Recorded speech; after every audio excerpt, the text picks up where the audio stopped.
अमोल सांगानी, राळेगाव, यवतमाळ।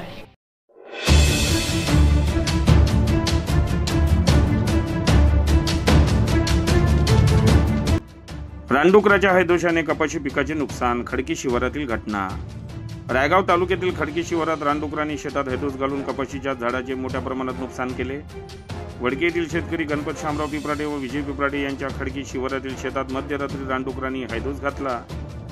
यात शेतकऱ्याचे कपाशी पिकाचे मोठ्या प्रमाणात नुकसान झाले। शेतकऱ्याला मोठा आर्थिक फटका बसला आहे। यामध्ये सुमारे 50,000चे नुकसान झाले असल्याची माहिती सदर शेतकऱ्याने यावेळी दिली आहे।